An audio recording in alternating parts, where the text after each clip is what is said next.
Kejaksaan Agung menetapkan mantan Kepala Badan Gizi Nasional BGN Dadan Hindayana sebagai tersangka dalam kasus dugaan korupsi penyimpangan tata kelola program Makan Bergizi Gratis MBG.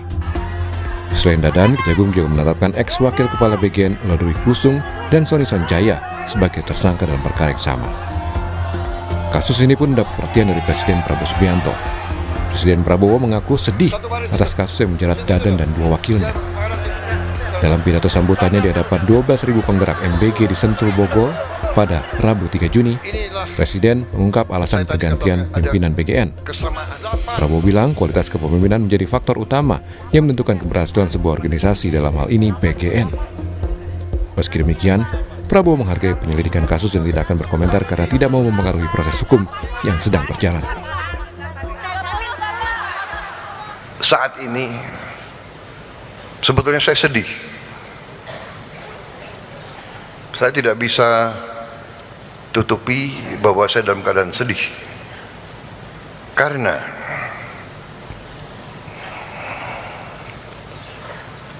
saya terpaksa mengganti orang-orang yang sebenarnya saya sayangi. Orang yang saya percaya, orang yang saya berikan tugas untuk negara yang sangat berat. Saya tidak mau banyak komentar karena mereka-mereka ini menghadapi masalah penyelidikan hukum. Karena itu saya tidak boleh banyak komentar, nanti seolah saya mempengaruhi. Tapi yang jelas, mengganti mereka itu tidak ringan bagi saya. Sebagai pengganti Dadan Hindayana, Presiden menunjuk Nanik S. Deyang yang sebelumnya menjabat sebagai Wakil Kepala Badan Gizi Nasional. Usai ditunjuk menjadi Kepala BGN, Nanik langsung memprioritaskan efisiensi anggaran program Makan Bergizi Gratis. Nanik bilang langkah efisiensi diperlukan agar program MBG tetap berjalan optimal tanpa mengurangi jumlah sasaran penerima manfaat. Nanik juga menegaskan efisiensi anggaran ini tidak akan mengurangi kualitas dari MBG. Kemudian di sebelah saya, saat ini sudah ada sekitar 27 dapur yang sudah 27.000 lebih dapur yang sudah operasional. Kami akan beresin dulu ini. Jadi kami beresi dulu, Mas, beresi dulu. Karena apa? Sekarang yang untuk ini diaglomerasi, yang 3T belum kesentuh. Jadi Pak Presiden pesannya kami harus ke 3T dulu.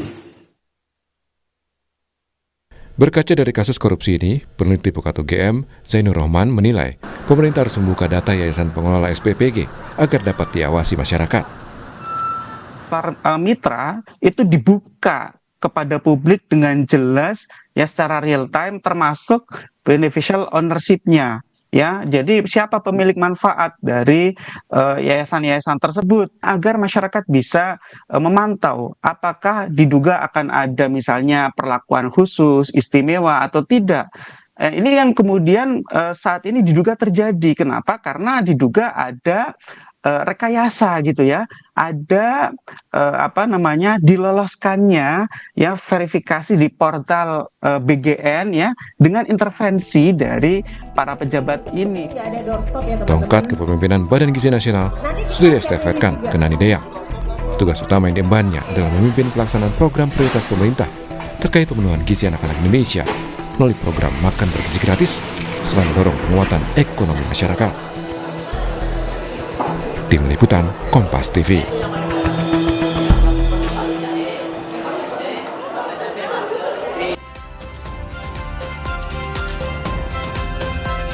Kejaksaan Agung menetapkan 3 mantan pimpinan Badan Gizi Nasional atau BGN, yaitu Dadan Hindayana, Lodewijk Pusung, dan Sony Sonjaya sebagai tersangka dalam kasus dugaan korupsi penyimpangan tata kelola program Makan Bergizi Gratis atau MBG. Usai ditunjuk oleh Presiden Prabowo Subianto menjadi Kepala BGN, Nani S. Deyang langsung memprioritaskan efisiensi anggaran program Makan Bergizi Gratis. Apa yang perlu dibenahi BGN di masa pimpinan baru ini? Kita akan bahas bersama dengan politisi Partai Gerindra Bahtra Banong dan juga Koordinator Advokasi Seknas Jurnal Penelitian Pendidikan Indonesia atau JPPI, Ari Hardi. Selamat pagi Bang Bahtra, Mas Ari. Selamat pagi, Mas. Selamat pagi, Mas. Baik, saya ke Bang Batra terlebih dahulu. Bang Batra, ini Bu Nani SD yang kemarin setelah ditunjuk sudah memberikan pernyataan soal rencana kerja dari BGN untuk masalah tata kelola MBG. Ada refocusing penerima, kemudian ada juga soal moratorium SPPG baru, kemudian pembenahan dapur di sana, dan juga perluasan ataupun pemerataan MBG ke daerah 3T. Apakah rencana kerja tersebut sudah menjawab apa yang menjadi masalah dari MBG selama ini? Iya, tentu yang pertama kami memberi apresiasi yang setinggi-tingginya ya kepada Bapak Presiden Prabowo yang secara tegas kemudian melakukan pergantian kepala BGN berdasarkan laporan-laporan yang beliau terima bahwa di sana ada penyimpangan, ada ketidakberesan dalam hal mengelola BGN ini, terus kemudian berdampak terhadap dapur-dapur hingga proses distribusi dan bahkan mungkin yang kita tahu tadi bahwa belum merata secara maksimal sampai ke daerah 3T tersebut. Maka dari itu sejak awal di pemerintahan Presiden Prabowo selalu menekankan bahwa pentingnya pemberantasan korupsi dan tidak boleh ada pihak yang kebal hukum, termasuk kasus BGN menunjukkan bahwa komitmen tersebut dijalankan Pak Prabowo tidak hanya sekedar berpidato, tapi betul-betul beliau menjalankan dengan baik apa yang menjadi komitmen pemerintah sejak awal beliau memimpin. Nah, kalau kita lihat bahwa ini juga Pak Presiden secara responsif kemudian tidak memilih menutup-nutupi, tetapi melakukan evaluasi dan pembenahan secara menyeluruh dan kemudian ini menunjukkan keseriusan untuk menjaga integritas lembaga dan ini adalah langkah korektif tentunya dilakukan oleh Bapak Presiden untuk memastikan sebagaimana apa yang disampaikan tadi bahwa ada tata kelola di sana yang harus diperbaiki, ada transparansi yang harus diperbaiki, ada pengawasan yang tentu harus diperbaiki. Kenapa? Karena ini menggunakan anggaran negara yang tentu kita tahu bersama bahwa ini anggarannya tidak sedikit, maka dari itu perlu pengelolaan dan berdasarkan itu kemudian dilakukan pergantian dan Ibu Nanik saya pikir sudah menyampaikan ke publik ya, sudah diberi arahan oleh Presiden termasuk refocusing anggaran, harus ada efisiensi di sana, jangan melakukan pemborosan. Terus yang berikutnya adalah selain tata kelola tentu kita berharap karena ini adalah program yang memang sampai sejauh ini penerima manfaatnya sangat banyak, maka ini harus berlanjut. Kalau kita lihat data Mas ya, sekarang MBG ini sudah menjangkau sekitar 62 juta penerima manfaat dan jumlah dapurnya atau SPPG-nya di kurang lebih 29.000 di 38 provinsi dan ini tidak hanya tentu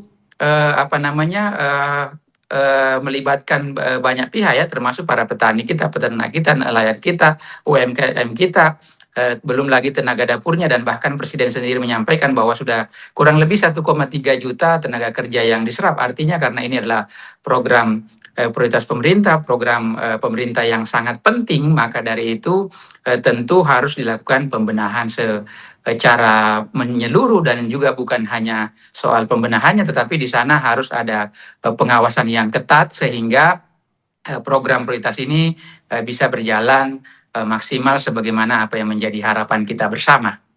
Baik, saya ke Mas Ari. Mas Ari, Pak Presiden bilang bahwa kunci keberhasilan sebuah organisasi, faktor utamanya adalah kualitas kepemimpinan. Kemudian dengan ditunjuknya kepala BGN yang baru dan juga tadi kita simak rencana kerja yang sudah dipaparkan. Seperti apa Anda melihatnya? Apakah kemudian kita bisa berharap apa yang kemudian dilakukan oleh BGN yang baru ini bisa menyelesaikan semua masalahnya? Baik, terima kasih. Jadi bahwa pencopotan kepala BGN itu kami memandang itu hanya langkah awal atau langkah kecil lah dari proses apa yang kita lihat selama ini terhadap BGN. Bahwa perlu diketahui ya bahwa gini loh, sedari awal kami dari JPPI, dari Jaringan Pemantau Pendidikan Indonesia, ini memandang bahwa desain program MBG ini memang sudah bermasalah. Apa yang bermasalah? Bahwa di sana tidak ada pertama akuntabilitas, lalu tidak ada transparansi dan juga tentang pengelolaan anggaran. Nah, setelah berjalannya MBG itu dengan desain yang hari ini ada, yaitu kita melihat kasus keracunan di akhir bulan Mei saja, bulan ke tahun 2026 itu sudah 37 ribuan kasus keracunan yang kami pantau, rentan waktu dari Januari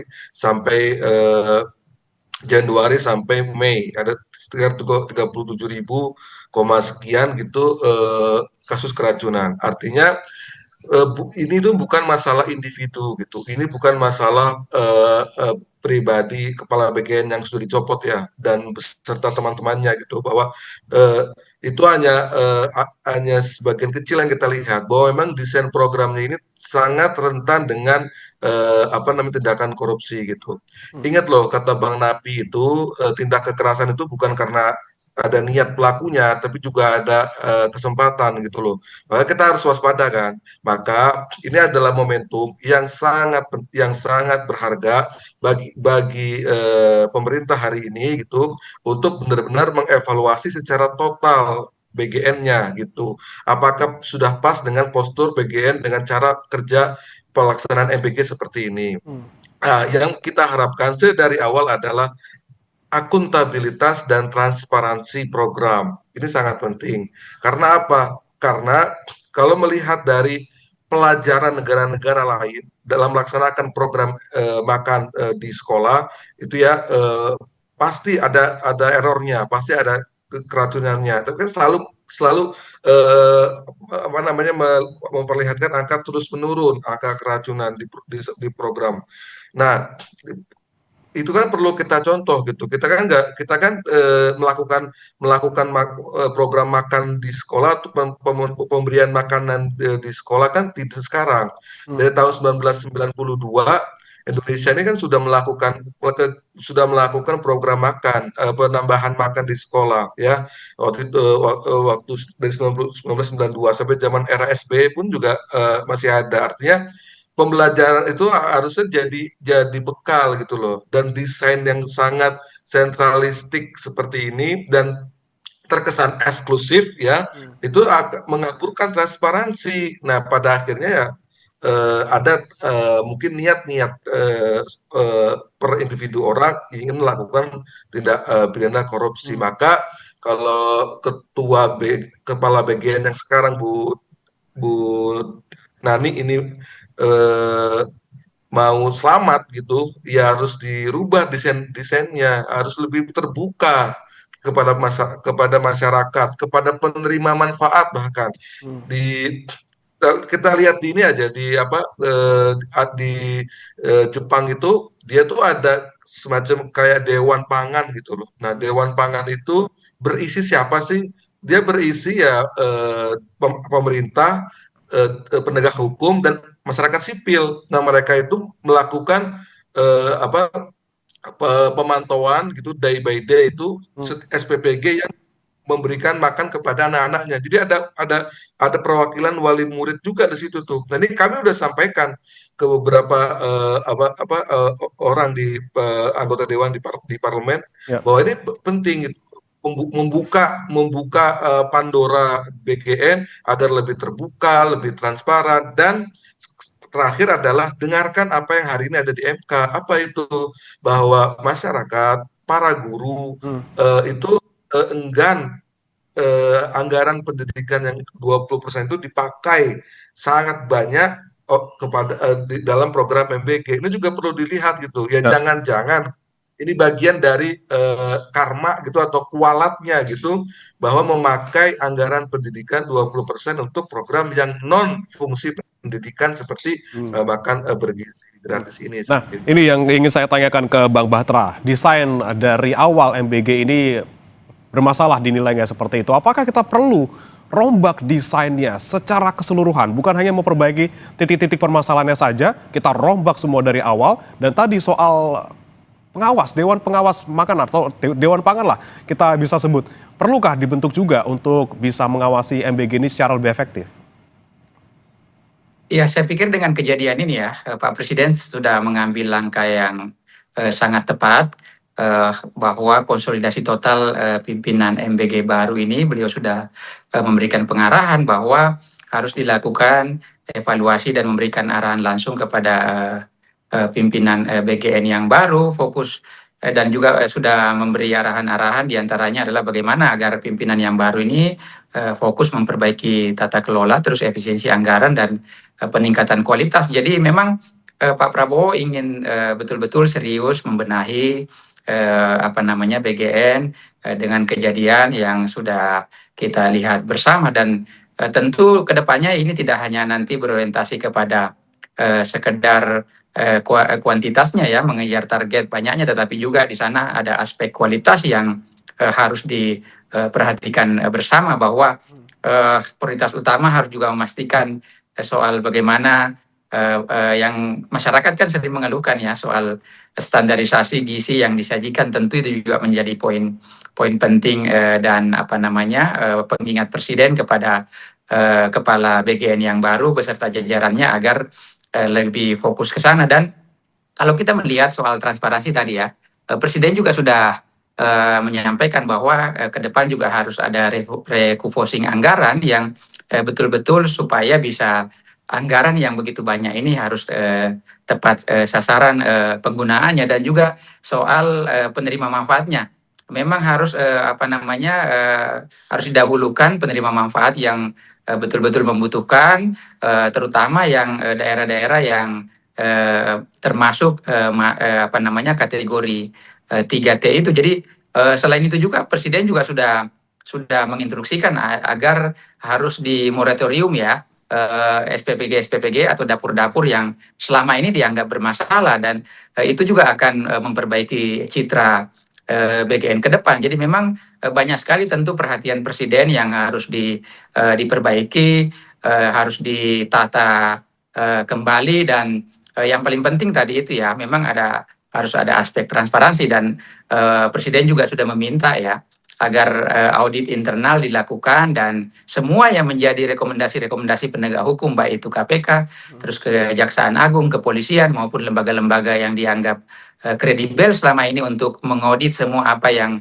terjadi di BGN ini, Presiden sudah menginstruksikan itu, dan kita berharap besar ya bahwa dengan adanya komitmen kuat Bapak Presiden Prabowo, dengan adanya ketegasan terhadap peristiwa ini, insya Allah ke depannya tentu BGN akan makin baik lagi, bukan hanya di tata kelolanya, tapi dari segi aspek transparansinya juga kita butuhkan di sana, karena memang ini kan pengelolaan anggarannya tidak kecil. Dan saya pikir dengan pengalaman Kepala BGN Ibu Nanik yang sering kita saksikan, beliau juga rajin sidak ke dapur-dapur, dan bahkan beliau sudah hampir menutup seribuan lebih ya SPPG atau gerai-gerai dapur-dapur yang dianggap bermasalah, dan ketegasan-ketegasan seperti inilah yang dibutuhkan ke depan kemudian untuk memperbaiki apa yang menjadi problematik hari ini di BGN-nya, sehingga keberadaan BGN itu tentu harus terus berlanjut karena kemanfaatannya sangat besar ya. Ini tidak hanya sekedar memberi makan kepada anak-anak, balita, terus kemudian ibu hamil, tetapi ini adalah program strategis jangka panjang yang tujuannya adalah bagaimana memperbaiki gizi anak-anak kita, memperbaiki gizi generasi, memperbaiki tentu kalau semua anak-anak kita, generasi kita semakin sehat, maka itu juga bisa meningkatkan indeks pembangunan manusia kita di masa-masa yang akan datang, dan itu pada saatnya nanti akan memperbaiki kualitas manusia Indonesia masa depan. Jadi inilah targetnya betul-betul yang harus kita capai ke depan. Itu target yang sangat sulit mungkin atau berat mungkin kita bisa bilang, karena kita lihat yang selama ini terjadi masih ada korupsi di sana, kemudian tata kelola yang juga kurang maksimal atau tidak ideal, sehingga banyak kasus-kasus keracunan dan segala macam. Tapi saya mau ke Mas Ari, soal efisiensi anggaran ini kan sudah ada disampaikan bahwa anggarannya turun dari 365 triliun menjadi 268 triliun. Yang kita soroti di sini, yang kami khawatirkan gitu Mas Ari, jika kebocoran terus terjadi tapi anggarannya turun lumayan signifikan, kita khawatirkan justru nanti menunya yang menjadi korban, semakin tidak layak yang menjadi konsumsi dari anak-anak kita. Bagaimana kemudian memastikan kebocoran-kebocoran ini tidak terjadi lagi, dan bagaimana juga memastikan nanti kualitas makanan maupun gizi yang diterima oleh anak-anak ini juga tetap seperti seharusnya seperti itu? Jadi ketika anggaran besar pun juga kan kita melihat gitu bahwa beberapa menu-menu makanan di beberapa SPPG gitu, di banyak SPPG juga kualitasnya kurang kan. Artinya ini sebenarnya berkaitan erat gitu tentang dengan kemauan gitu, willness gitu, bahwa apakah ingin benar-benar menghadirkan sebuah menu atau makanan gitu kepada anak-anak yang baik dan bergizi gitu. Ya memang ada SPPG yang bagus. Juga banyak juga SPPG yang melakukan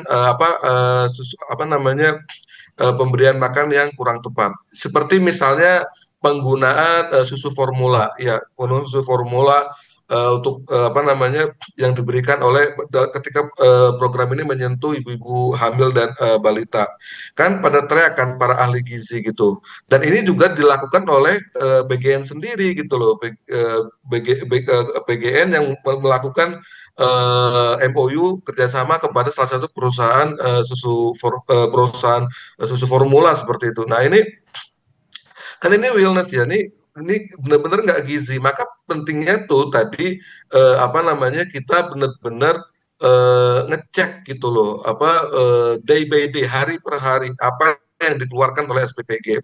Maka itu kan perlu kerjasama gitu antara masyarakat dari sini warga, kita bisa sebut wali muridnya, wali siswanya gitu, dan juga para pemerhati gizi di luar dari ahli gizi yang ada di SPPG. Agar apa? Agar quality controlnya itu bagus gitu loh. Dan ya saya aspirasi yang ketua BGN yang hari ini Bu Nani ini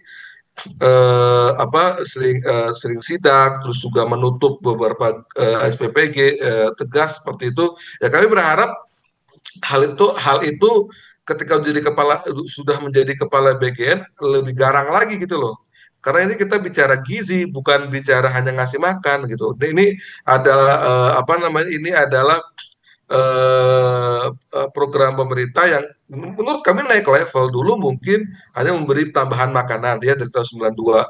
Nah hari ini ada gizi. Maka kata gizi ini harus betul-betul menjadi prioritas yang dikejar oleh SPPG gitu. Bukan banyaknya siswa yang diberikan atau banyaknya beneficiaries yang penerima manfaat yang banyak, tapi bagaimana setiap makanan yang dikeluarkan oleh dapur itu adalah makanan yang berkualitas secara gizi gitu. Nah ini penting yang harus dirubah salah satunya ya, tentang kualitas pangan tadi itu. Dan memang kita dari awal tuh meminta untuk program ini ya diutamakan di daerah 3T sedari awal tuh, jangan dulu di Pulau Jawa atau pulau-pulau besar. Karena apa? Karena itu yang kami lihat sangat membutuhkan. Terlebih di dalam program ini juga ada keinginan untuk menurunkan angka stunting. Nah ini kan perlunya ke sana, ke program ke daerah 3T atau daerah yang padat penduduk misalnya. Nah ini yang kami bilang dengan focusing gitu, selain focusing anggaran juga fokusin target atau targeting gitu loh. Nah itu yang perlu benar-benar itulah kami harap menjadi agenda evaluasi dari ketua BGN yang sekarang seperti itu. Oke, sudah ada pernyataan juga ya dari Bu Nani bahwa kami tidak lagi fokus untuk mencapai 82 juta target menerima, tapi kualitas maksud kami, bukan kuantitas. Jadi akan refocusing gitu ya soal siapa yang harus menerima. Bukan sekolah-sekolah yang mampu, tapi sekolah-sekolah yang mungkin memerlukan dan juga di daerah-daerah tertinggal gitu. Kita harapkan semoga memang benar dilakukan seperti itu. Tapi saya kembali ke Bang Batra soal anggaran ini, Bang Batra. Celah yang bisa terjadi mungkin dalam BGN gitu kemarin yang terjadi di kasus Dadan Hindayan ini terkait dengan pengadaan barang gitu ya, ada motor listrik di sana, kemudian ada sepatu juga yang di markup cukup tinggi. Nah, bagaimana kemudian membenahi ataupun menutup celah-celah pengadaan barang seperti ini sehingga tidak menjadi kesempatan untuk korupsi?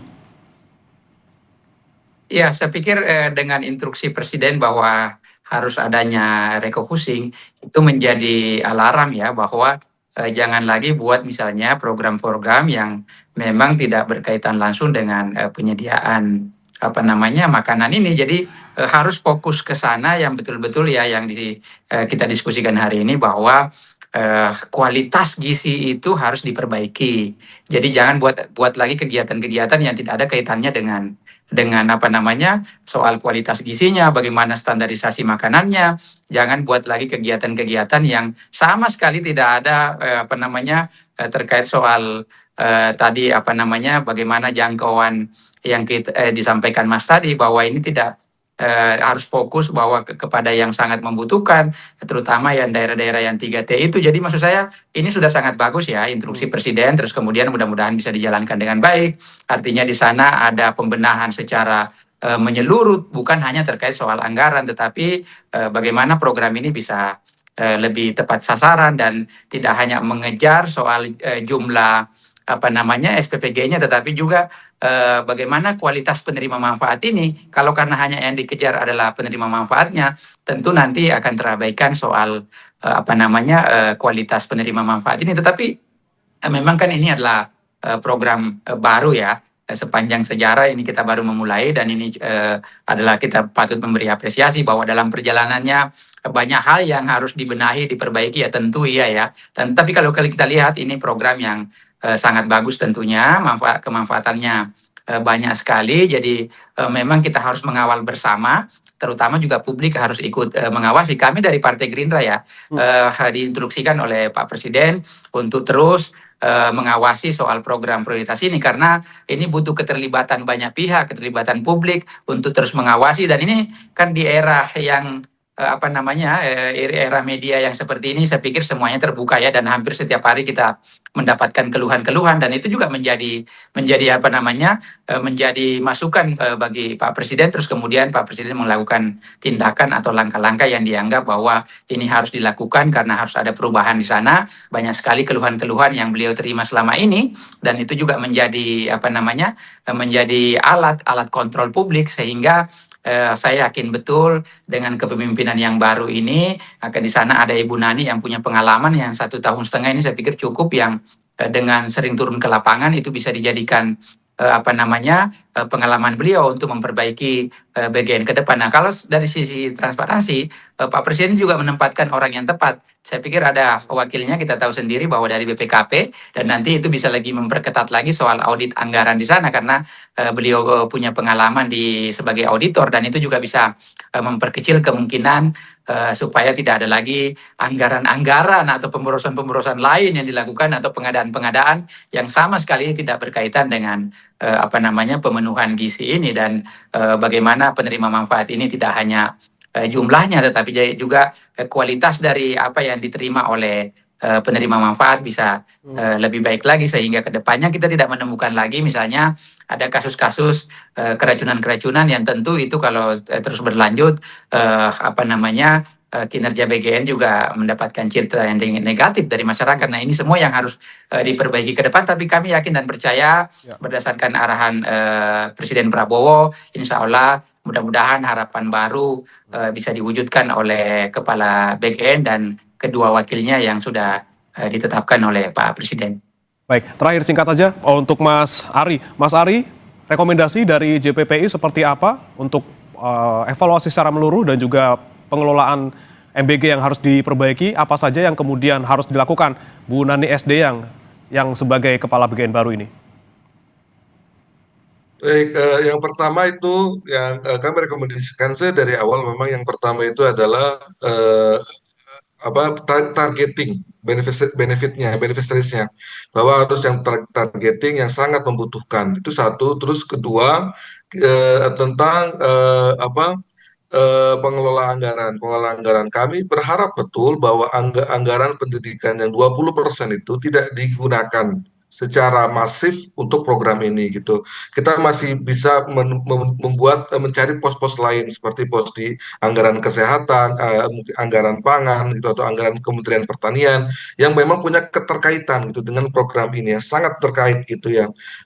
Itu yang kedua. Terus yang ketiga itu adalah dekatkan program ini kepada masyarakat. Nah, bagaimana cara mendekatkan program ini kepada masyarakat, itu kepada seluruh masyarakat, yaitu membuka sebesar-besarnya partisipasi masyarakat untuk bisa bersama-sama mengawasi, memberikan saran dan lain sebagainya. Kalaulah misalnya, saya mau fair sampaikan bahwa memang di Jepang misalnya tidak semua sekolah memiliki dapur. Banyak dapur-dapur juga di luar seperti kita ada SPPG-nya gitu istilahnya di luar.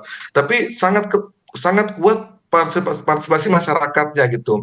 Tadi ya ada semacam namanya mungkin kayak Dewan Pangan seperti itu untuk mengontrol quality control day by day-nya karena kan dia bekerja setiap hari memberikan makanan kepada murid setiap hari gitu. Jadi perlu kontrol itu gitu.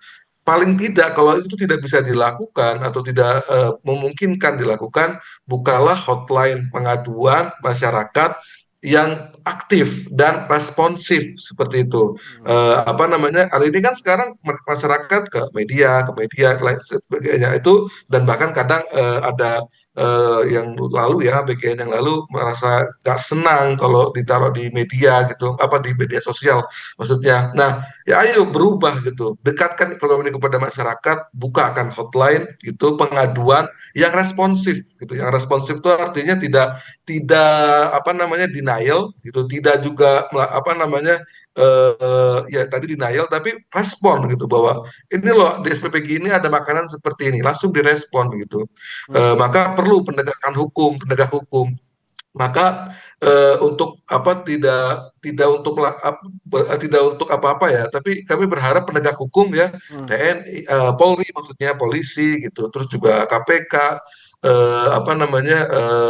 kejaksaan misalnya aktif untuk mengontrol juga program ini, tidak terlalu melakukan malah menjadi pelaksana program gitu. Kami berharap kami bukannya tidak meyakini atau tidak mempercayai institusi seperti Polri. Kami sangat yakin bahwa Polri kita ini bagus gitu. Memilih Polri untuk melakukan program ini kan juga memang dalam rangka untuk percepatan karena program baru tadi seperti itu.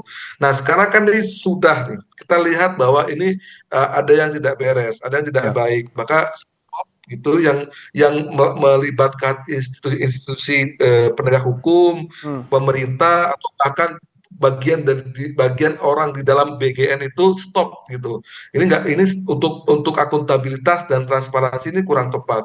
Maka kita harapkan aparat penegak hukum, Polri di sini gitu benar-benar menjadi juga menjaga kualitas program ini seperti itu. Baik, refocusing target, kemudian anggaran juga, tata kelola diperbaiki, dapur-dapur juga diawasi kembali, kemudian transparansi, ini yang menjadi beban Bu Nani untuk kepala BGN yang baru gitu ya, dan juga pengawasan dari kita, tentunya bisa kita harapkan juga membuat pelaksanaan MBG ini menjadi lebih baik. Terima kasih Mas Ari Hardi, Koordinator Program dan Advokasi Seknas JPPI, dan juga Bang Bahtera Banong, politisi Partai Gerindra, sudah bergabung di Sapa Indonesia Pagi. Terima kasih. Saudara, meski Israel Lebanon sepakat melakukan gencatan senjata, namun konflik Iran-Amerika Serikat belum juga meredah. Pasalnya, Amerika Serikat kembali menyerang Iran dan juga sebaliknya. Apa efek dari Lebanon yang tidak diserang lagi? Negosiasi damai Amerika Serikat-Iran kembali buntu? Kita akan bahas usai jeda berikut.